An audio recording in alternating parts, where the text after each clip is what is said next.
கிறிஸ்துவுக்குள் பிரியமானவர்களே, இந்த நாளுக்கான மாலை நேரம் மன்னா. அப்போஸ்தலனாகிய பவுல் ரோமருக்கு எழுதின நிருபம் 1 அதிகாரம் 4வது வசனம். Romans 1:4. In English, Romans 1:2. In English, it's Romans 1:2.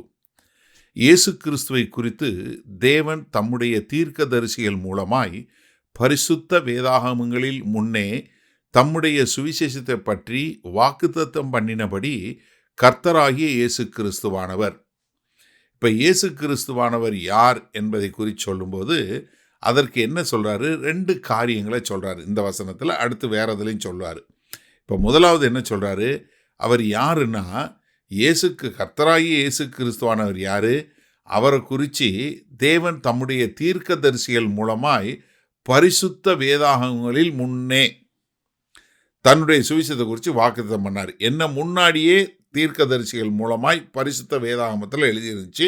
அது அவருடைய வாக்கு தத்தம் இல்லை உடன்படிக்கை என்று சொல்லக்கூடிய காரியம்.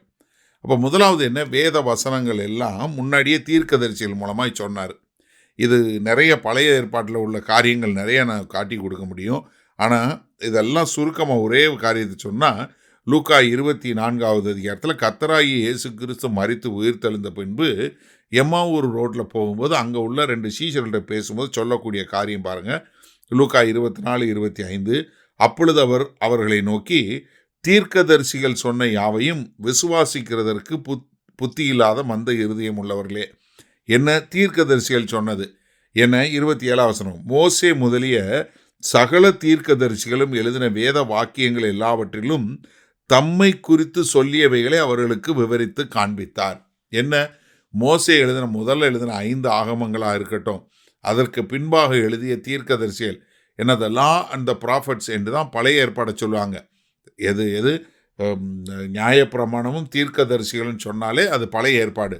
இது முழுவதிலுமே தம்மை குறித்து எழுதியவர்களே அவர்களுக்கு விவரித்து காண்பித்தார் என்று சொல்லக்கூடிய காரியம். அப்போ இது என்ன? கர்த்தராகிய இயேசு கிறிஸ்து இந்த மாதிரி வருவார் என்று சொல்லக்கூடிய பழைய ஏற்பாட்டில் தீர்க்க தரிசனமாக சொல்லப்பட்டது.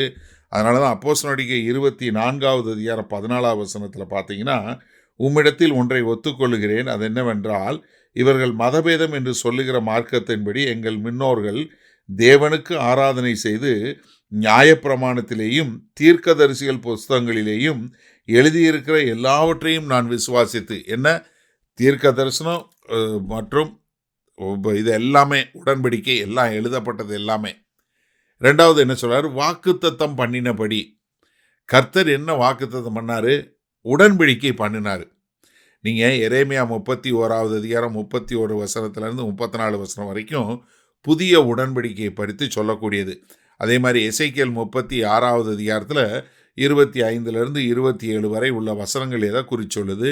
எப்படி கர்த்தர் ஒரு புதிய உடன்படிக்கையை உண்டு பண்ணுவார், எப்படி உங்களுடைய கல்லான இருதயத்தை எடுத்துவிட்டு சதையான இருதயத்தை போட்டு அதற்குள்ள அவருடைய பிரமாணங்களை எழுதி உங்களுக்கு பரிசுத்த ஆவியை கொடுத்து நீங்கள் அதில் நடக்கும்படி செய்வார் என்று சொன்ன காரியங்கள் எல்லாம் எங்க முன்னாடியே கர்த்தர் வாக்குத்தத்தம் கொடுத்திருந்தாரு. அப்போ என்ன?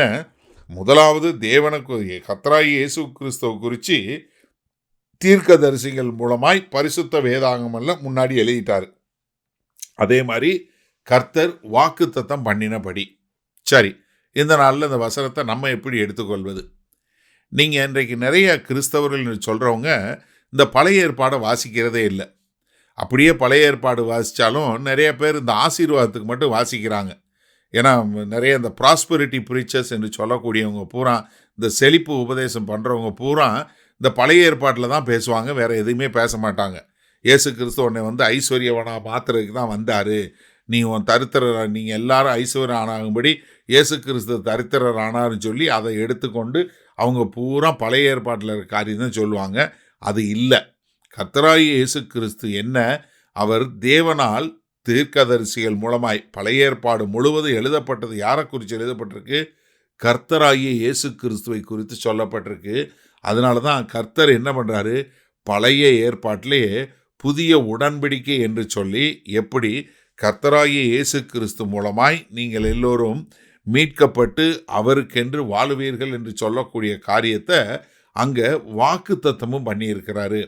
அப்போ கர்த்தராகிய இயேசு கிறிஸ்து ஏதோ அவசரமாக வரல, அவர் வரப்போவதை தேவன் முன்னறிந்து முன்னாடியே தீர்க்கதரிசிகள் மூலமாய் சொல்லி நமக்கு வேத வசனத்தில் இருக்கிறது.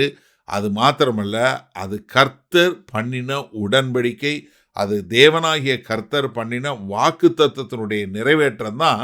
கர்த்தராகிய இயேசு கிறிஸ்து பூமிக்கு வந்தாரு. அதன் மூலமாய் தான் நம்ம எல்லோரும் மீட்கப்பட்டோம். அப்போ எனக்கு அருமையான சகோதரனே சகோதரியே, கர்த்தராகிய இயேசு கிறிஸ்து தேவனுடைய முதலாவது திட்டம் என்பதை நாம் தெளிவாக புரிந்து கொள்வோம். மகா கிருபையும் இரக்கம் நிறைந்த எங்கள் அன்பின் தகப்பனே, இதோ கர்த்தராகிய இயேசு கிறிஸ்துவை குறித்து முன்னே தீர்க்கதரிசிகள் மூலமாய் தீர்க்க தரிசனமாய் உரைத்து பரிசுத்த வேதாகமங்களில் எல்லாம் உம்மை குறித்து வாசித்து, ஆண்டவரே, நீர் பண்ணின உடன்படிக்கை நிறைவேற்றமாய் கர்த்தராகிய இயேசு கிறிஸ்து வந்தார் என்பதை உணர்ந்து அதற்கேற்றாற்போல் வாழ எங்களை ஒப்புக் கொடுக்கிறோம். இயேசு கிறிஸ்துவின் மூலம் பிதாவே, ஆமேன். கர்த்தர் உங்களை ஆசீர்வதிப்பாராக. நாம் நாளை காலை தினசரி தியானத்தில் சந்திப்போம். Good night.